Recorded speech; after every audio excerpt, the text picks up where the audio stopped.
Hello and welcome to Flowgetter. Today, I'm here with Erica Tafoya. My name is Lisa Westby, and we're here to talk about really cool flowy stuff. Flowy. What do we mean by flowy, Erica? We Chloe, mean flowy, flowgetter-y. we What mean is it? flutter. We mean, what is it? We mean allowing. We mean relaxing. We mean non-resistance. We mean just going with the flow, living life and uh, resigning yourself to just being delighted and surprised and kind of just going with it. Whatever happens, happens. I love that. That's so good. Speaking of which, so last time we had a podcast, we were going to talk maybe about the ego. Is that something you still want to talk about today? If you do, I do. Well, oh, good. I realized that what prevents us from going with the flow is letting our ego get in the way. And so I want to start off by going, what do you think? What do we mean by ego? Oh, And okay. Do you have a definition? I do. Um, that which is not your true self. So your true self is love and light and zen and all the good things. Basically, whatever your creator is, like that's you, the real you. I believe we come in to this physical experience wearing a veil, a helmet, something that just kind of helps us believe the game that we're in. And so it makes us sort of survive and play the game, and it's really good. But then when trouble starts happening is when you have negative thoughts or judgmental thoughts about yourself or others, you start seeing everything through that lens, and you stop seeing your life through the lens of the allness that is source energy, all that. And so I've been no stranger to viewing my life through that lens, going, oh, I'm not good enough, or I'm really mad, or I'm getting screwed over, or I'm a victim to this, or there's no shortage of that in my life. However, there's a whole other side of me that's super aware and can separate from that. And I think that is what makes me feel comforted, that I'm not like completely in the matrix. And I can step out and kind of go, whoa, you're still believing your victim story right now. Like, no, don't do it, and then, so that's kind of my top level. I could go on for hours. Let's do this. Let's do it. What are your thoughts We're about here. What are your thoughts about all that? Yeah, no, that's a great definition. I definitely think this is the idea of the ego. I've heard the term ego for a long time. And I mean, I think maybe the first time I ever heard the term ego, it was associated with, what's his name? Freud. Mm-hmm. Yeah. And so, there was that definition. And that was way long before I was into anything metaphysical or new agey or universe. And then that definition sort of shifted. And I still am not, I feel like it's still shifting. And the reason I think that is because I think the ego is also shifting and evolving, just like everything else. And I love your definition because I agree. I think when I think of the term ego, and here's the thing. So folks, I'm Sagittarian, and it's hard for me to hold on to anything anything that's negative for too long. I mean, I'm human. Yes, I've walked around with so much sadness and ick, throughout my life. I think we all have to some degree. So when I think of the ego, it's really hard for me to think of it in too much of a inherently negative way. Right. Because I don't think anything is inherently bad. Let's just say that. So when I think of the ego, I feel like it's probably the part of us that is the least evolved, probably the part of us that is the least, maybe, or the least, I kind of almost think of it as a baby, a new, like, a new thing that has maybe a minimum level of awareness, perhaps. Okay. Yeah. And it's something to, rather than trying to throw it out, something that maybe needs to be nurtured. Like the hardest parts of us, I feel like, are the parts that probably need the most love and attention. Maybe not attention, but maybe love. Yeah. I don't know if it's beneficial to put too much attention into stuff that's not making us better quickly. Right. But that said, I believe it exists for sure. So Yeah. I'm probably rambling, but well, that's what this is. It's a podcast. It's We a rambling. We're professional ramblers. We are And professional ramblers. So what I'm hearing is that you said it's like a more unevolved part of our consciousness. And like I mentioned before, I feel like it's here to help us stay in the game of being non-physical. Yeah. Because if you came here, at least lately, I've been like acting like a visitor. And I'm like, oh my God, these people are insane. Like, you're just like, don't get too close, they bite. And, like, it's really nuts. So, but when you're fully invested, it's easier to get what we came here to get out of this life experience. And I think when you're sort of, like the monks or whatever, they can separate from the ego, but they're also pulled a little bit more out of the mix of the crazy. Because I'd like to see all the monks do a corporate marketing job and see how they kept their zen on, because I don't think they would. I think they'd be like, oh my God, can you believe what she just said?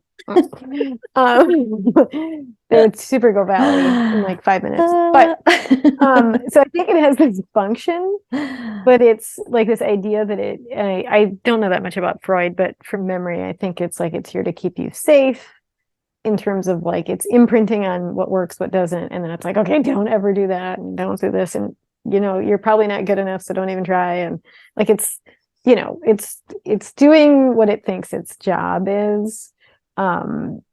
So, which is like, okay, we're grateful for that. But I will tell you, it jacks my ride all the time, where I'm like, I could have been less stressed out, less unhappy.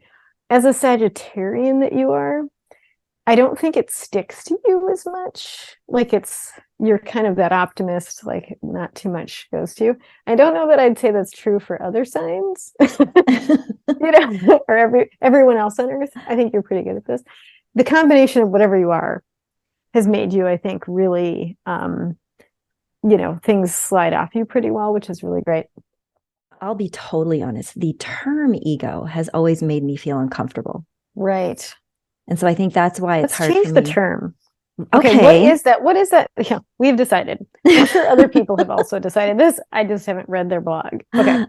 So I think it's the part. So in service of Flowgetter, which is the whole allowing yourself to relax, release, and just enjoy life and whatever's thrown your way, just say yes to it. It's that part of us that just stops the flow, essentially. Yeah, I like that. Right? Yeah. So that's just too many words for a name. Okay. Yeah. How many syllables can it be? 3 letters. Sounds like. Yeah, it sounds like. Migo. Yes, let's call it Amigo. I love it. Migo crazy. Migo crazy. That's super genius. Me go first. Me. Me. Me go victim. Me go crazy. Me go this. Me go that. Me go angry. Yeah. Okay. So we renamed it. Me go down rabbit hole. Check. Do we think that it's like, if you feel negatively and you're like, I don't feel good, it is likely that your Migo is jacking your ride somehow? Yeah. And then you can go, then the key is to go, I need to figure out how to separate this story that I'm telling myself from the higher self or whatever. And I think that's that little moment where you're just like, stop, don't go there, separate from it. And some days I do really well with that. And I'm like, nope. Some days I don't even go there at all. And then other days it's like, I'm just drinking my own Kool-Aid. And, believing your own thoughts, which is, it's why we came here, but yet it feels less productive in terms of having fun and enjoying life and how it's supposed to be. Here's a question, because you just made me think, what are your thoughts around the idea that, because how everything for me leads back to feelings and emotions. Yes. So would you, I want to say this, but I don't know. I tend to oversimplify things. Maybe not. I tend to just simplify things. And then I'm like, okay, that works for me. And then I'll just move on with my day. So in this case, which is kind of awesome. If you take a minute to go, yeah, let me boil this down to this thing. Okay, yeah. So in this case, would the ego be responsible for literally anything that makes you feel quote unquote bad? So, okay, cool. Then I can get on board with the ego. Okay, so I think that it is responsible. Okay. And I do too. It's like you're a chunk of the universe. You've got this like light body goodness, and you're like, okay, I'm gonna go just like we would do in a virtual reality game. Like I'm gonna suit up and then get in here, and pretty soon I start believing it. Not right away. Probably as babies, they're like, oh, this is so cool. My butt's cold. Ow. I'm like hungry. They're just doing different stuff. I'm hungry. Like, oh, this thing doesn't work yet. Okay. Food. Something. Like I'm sure there's a moment where they're still like pretty clear. Because if you ever look at like freshly born babies, they're so like, whoa, shit. This is so like this is sick, man. This is like they're totally in it. It's so but then over time, it's like you believe the game more and more because it feels so real. And so the idea is to sort of totally forget and then try to get back to factory settings without dying, like be here, but get back to factory settings. Some people just can't deal, and they're like, I'm out, and they go. I get it. They're just like, this is done, and they take off the VR glasses, and they're like, no, that was a lot. That was That's too much. Can't deal. So anyway, yes, to answer your question, it is responsible for all negative feeling because it makes a judgment, and rightly so for a lot of things. It seems like if someone hit you with a car, it would hurt, it would feel bad. It's kind of okay that you have a negative it's like, all right, I'm gonna have a negative. It's not like you should never feel those feelings. I think when the day-to-day person who has almost no problems and they start focusing negatively, that's, I think, where you get the trouble.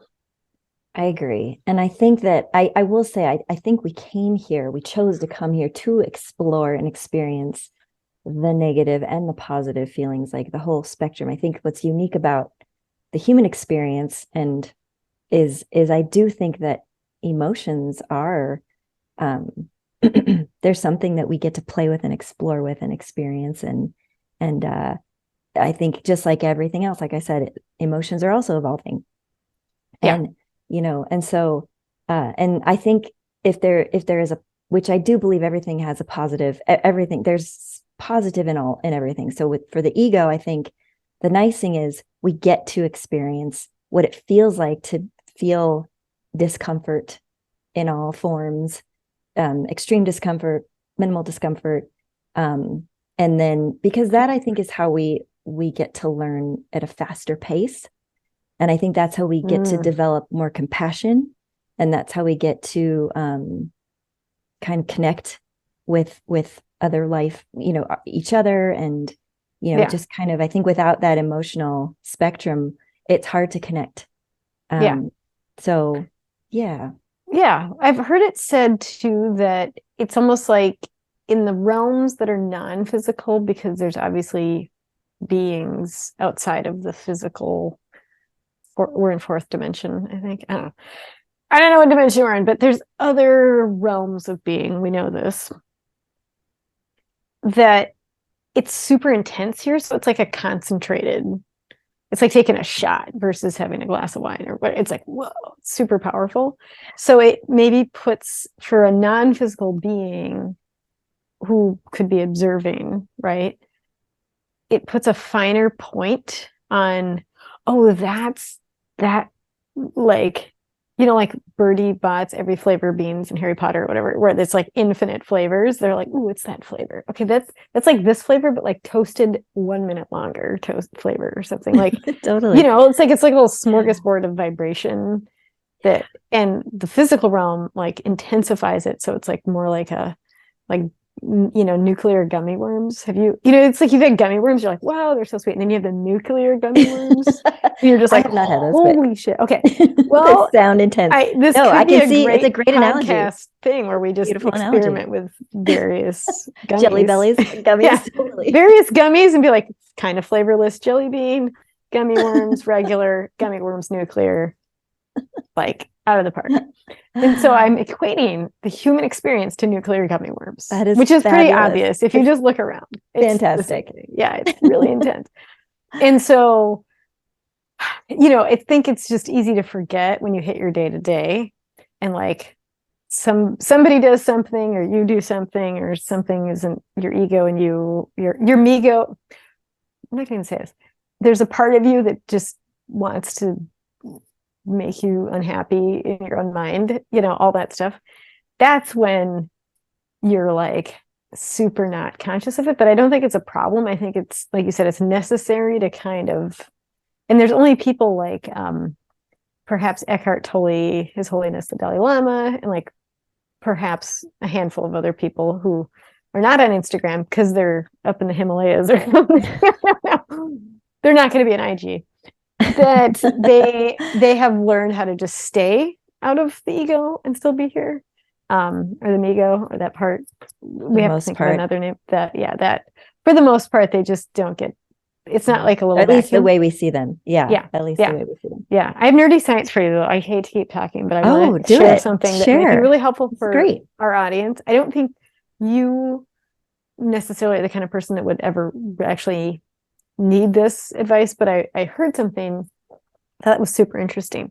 So when I hear of, we're talking about like really conceptual stuff, right? It's all thoughts, spirituality, emotions, like it's very ethereal. There are days and many days where I love science and physical biology to kind of help anchor me to the physical aspect of why we're here.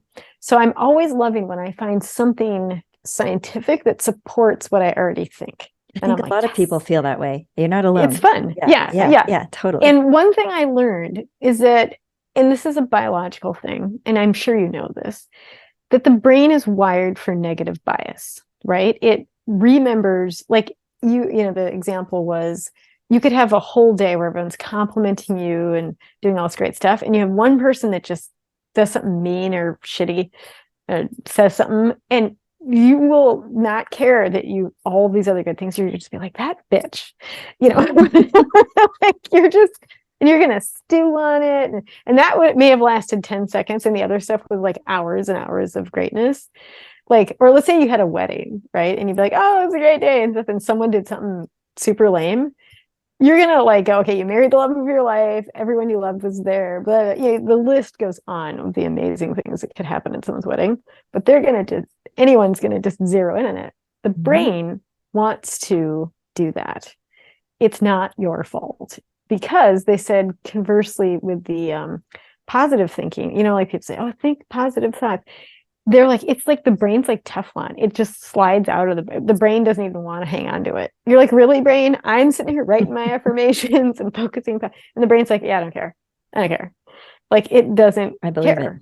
It. Mm-hmm. And they said the way to get your brain to care is to spend more time thinking about the positive things. So it starts to have to wire the little neuron.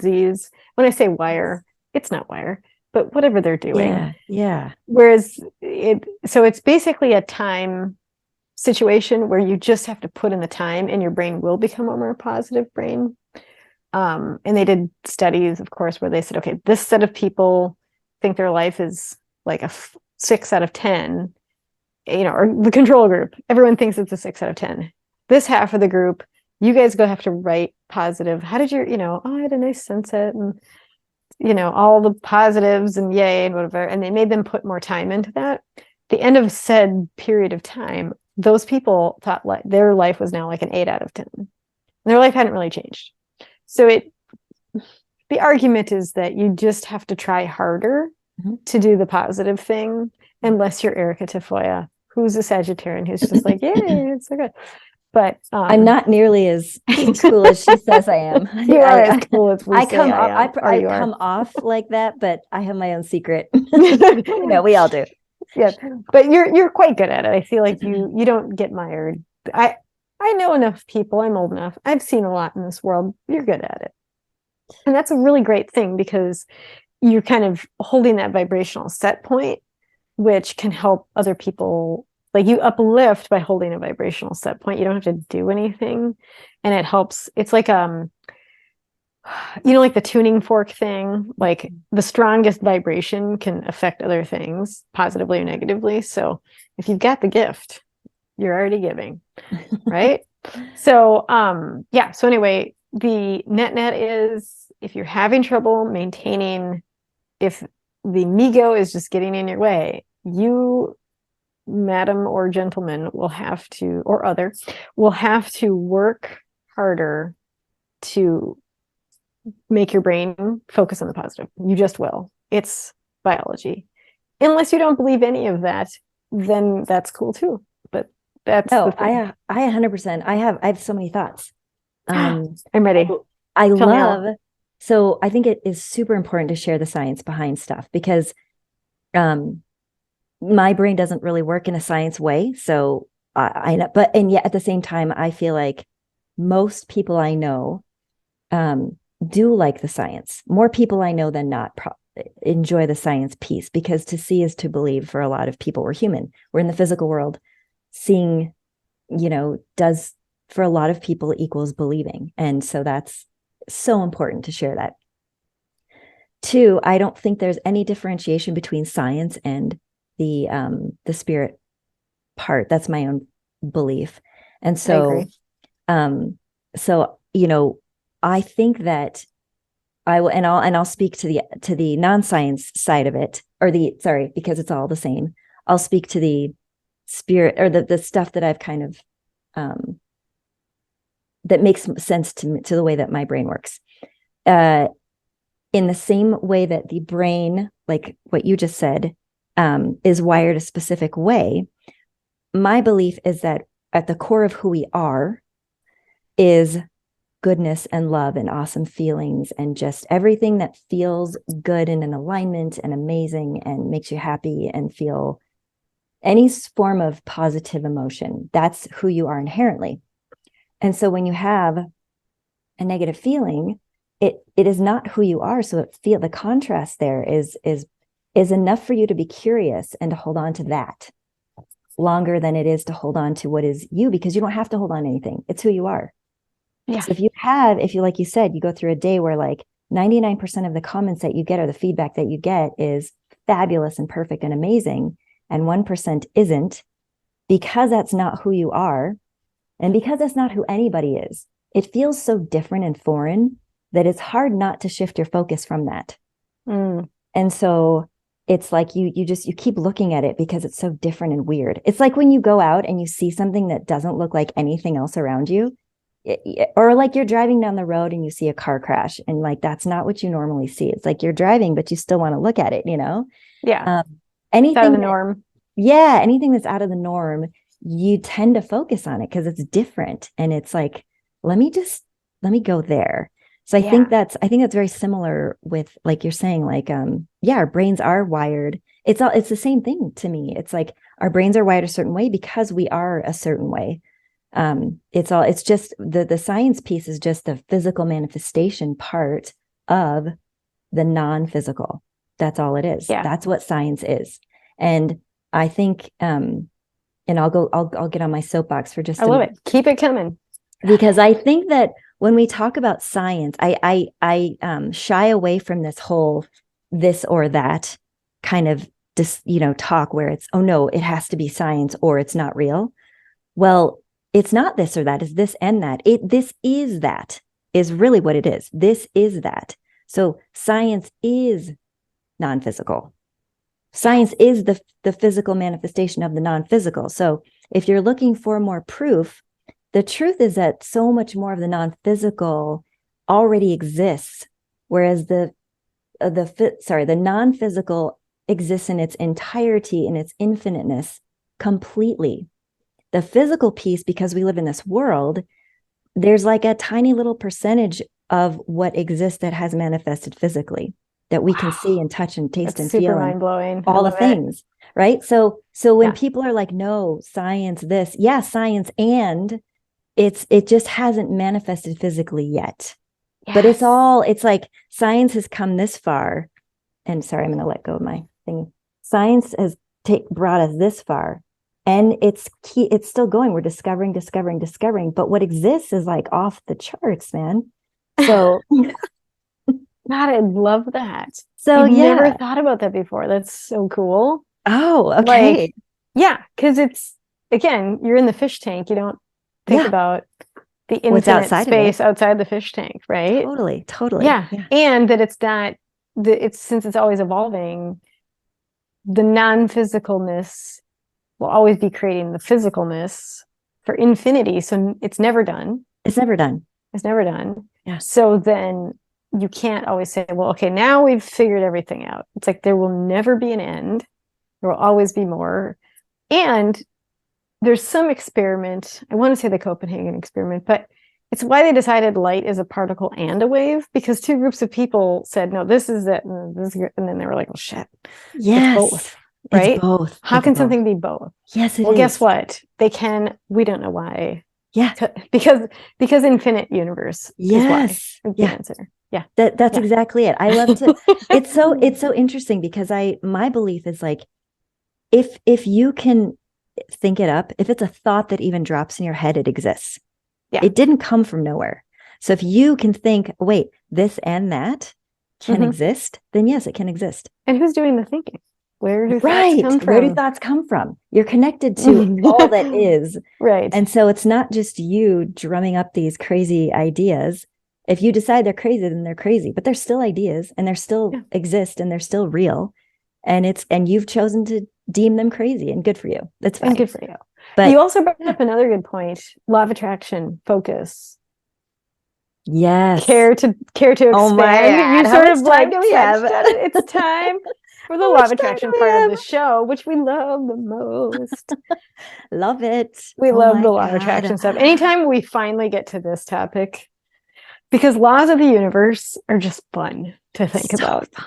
Because it's a universe and it has, okay, I'm going to back up and say, yes. I'm probably say this every time we talk about it. Okay, there's this thing that exists that's all the creation, and it has one binding thing, which is a yes, to keep itself as itself. It's just yes. And that yes is the law of attraction.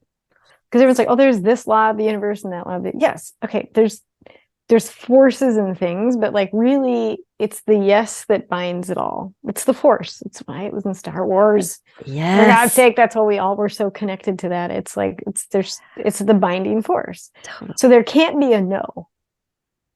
And even though we say no, there's really no such thing. There's attention to something. It's kind of like just because your headlights are pointed to this part of the road doesn't mean that there aren't things behind you. You're just not focusing on them. Okay, this is brilliant. Okay, you talk. The example that comes to mind when you say this is, I always think of this. So for anyone who has children or has been around children, what does a kid do when you say, don't do that? They do the thing. Don't jump on the couch. Wait a minute. Can we back up? What are children? You said, I've never been around them. I don't know what they are. What are they? Excuse me? I don't even know. It's a whole other podcast. It's like, what's a kid? I don't understand. They totally defy you. Yes, because... And it's not because they're trying to be naughty. It's because they are more they're closer to the purest state where they don't hear no. They literally don't, their brains don't hear no. The thing that you're telling them not to do. So they're like, oh, it's like a yes. Everything's a yes for them. Don't do that. So what you want, well, whatever. That's a different topic. Parenting. Before you speak, think of the opposite thing that you're trying what you want them to do. Just tell them what to do, not what you don't want them to do. But you're right. The universe doesn't hear no or don't. It's like whatever you're focused on is what's happening, is what's going to, it's going to just bring you more. So if you want something different, focus on the thing that you want. But exactly, focus on the thing that you want. And why doesn't it hear no? I imagine that we're a bell. And that every time we have a thought, you hit the bell. And the sound that comes off the bell reverberates throughout the universe. Reverberates throughout the entire cosmos of existence, right? Not just the cosmos are actually real. Yeah. It's the dark thing that before things were created is okay, like behind the quantum realm, behind the realness, that vibrational ding that comes off you. So you can't be like, when you go, no, you go dong, and it goes, no. Notice I'm hitting myself in the face. This is so funny. So, and I just said dong. Okay. So, we're 12-year-olds old. Okay. So why no, more like 9 years old. That's when you're like, because you don't even know what that is exactly. 12 you should kind of know things. But okay, so depends on what part of the country you grew up in. Okay, so I was just gonna say, isn't dong like a name in China or something? It is, which is why we should probably stop now. Okay, because we're saying I can easily get myself in trouble. I want the world to know I love you all. Yes. Yeah, except for that one guy, whoever he is. I don't like that guy. So, I'm withholding my love from that one guy. Just that one guy, which prevents all of life flowing through me. Totally. It's perfect. Oh God, here's my dog who wants things. No, you can't have things. So, okay. So then back to the bell analogy. Dong. So we'll be like, I don't want this, and it goes out. So every time we say, I'm a victim to this, bang, just think it goes out. And then like a person that I know, a friend of mine, I'm sorry, the dog. Okay, everyone's gonna let us watch. The dog has to go outside the door. Let's do it. Bye, Teeks. Bye, Tico. Okay, so every time we do anything, okay, so this friend was saying, like, and I know a number of friends like this, where it's like they're these beautiful, amazing people. They really are. And the shit just finds them. Yes. And I'm like, I don't get it. Yep. The only way I can explain this so my brain doesn't worry all night long is it's got to be what I'm saying is there was some sort of initial, let's say, trauma that said, and you're too young to go, don't think negatively, right? Something bad happens. So your bell gets shaped like, I don't like things. And then if you keep bonging it, the vibration keeps going. And then of course, if we know anything about wave vibrations, is that things entrain to a waveform. So, okay. Like if you hit a guitar string, other guitars sitting around the room will start vibrating that sound. So I believe the whole universe follows this sound and frequency. Like there's a really cool documentary, I think it's called The Sound of Creation. Super awesome. It kind of explains all these concepts in a pretty easy way. So we are the same thing as these resonant, we're a guitar string, we're a bell, just think of yourself as an instrument. I am an instrument. As an instrument. A beautiful instrument. An actor. I'm like, I'm an instrument. We're an instrument. And so every time we think, feel, or speak, or do, like whatever, waves are coming off of us. Like this is waves happening right now. Like as I make noises, as I move. So when I'm super angry or super victim-y or super happy or super peaceful or anything, or less volume on those, all of that is just constantly going out. And then I'm entraining my life to mirror all that back to me. Like from like all my waves around me are doing that's one way to look at it. And I'm not saying no, but I was trying to like kind of get into this. The wave comes off of you. And so everything that you can see and experience will entrain to that wave. Oh, got it. Yeah. That makes sense. Right. Yeah. So if it's like victim boing, it's going to entrain, and so that's why I'm like, sense. Okay, like girl, get a hold of that ego. Yeah. Is what I tell myself, because that's what's happening. So that's kind of how I explain law of attraction to myself lately. So much sense. Yeah. Because I that's my sort of real frequencies and sound and all that kind of stuff, which I don't discount any of it, because the boomerang, mirrors, other metaphors totally still work. I've just got kind of a different thing that I'm explaining to myself that is, I guess, a little more nerdy, a little more sciencey. It makes sense. But any metaphor works, I think, as long as it makes sense to you, right? Right. As long as no, I love that because it makes me feel like I'm in the middle of an ocean. And on one hand, it feels more realistic because to think about trying to change the direction of waves, how that's a really tall order, you know, whereas a boomerang, you can throw it in any direction. Like it's a little more simplified, but like what you just said is, oh, I do need to really be more conscious more often and more intentional more frequently versus just the one time thinking I can just throw out one positive thought and think that, oh, magically, which it could happen. I mean, I always say this, but I do believe in the possibility of literally everything. Everything exists. Yes. If you can imagine, it exists. Yeah. But in my experience, and in my experience, I have noticed that I need to put in a little more effort or a lot more in some cases if I really want to create real change. You should see my workday. A lot more effort. Yeah. So no, I love that. I love that. Yeah. That description it resonates. Well, you know, it's whatever gets you to that next level of self as you care for your own experience and your own life, you're caring for everything because we're all connected. So whatever kind of gets you to that, like, I'm taking better care of myself, I'm speaking better words, I'm doing better things, that's just going to have an effect. I mean, there's no doubt about it. And the more think about, I thought about this the other day, where, you know, like, let's say somebody walks in the room and they have a super intense energy and they're loud, they can entrain the whole room. It's kind of why people, when they panic, the whole room, even if there isn't a fire, if someone starts yelling fire enough, people will just panic and go. They won't go, well, show me. I don't see any smoke. I don't see any fire. What the hell are you? Nobody does that. The brain just goes, ah. So I think we entrain really quickly to things. And I think it's how the media can manipulate anything, how anyone can manipulate anything. This could be manipulated. Flowgetter could be manipulated, for God's sake. You know, trying. Like, it's because but it's why we have our favorite people we like watching on YouTube or TikTok or wherever, is because we entrain to that vibration. And the stronger it is, the easier it is to surrender to it.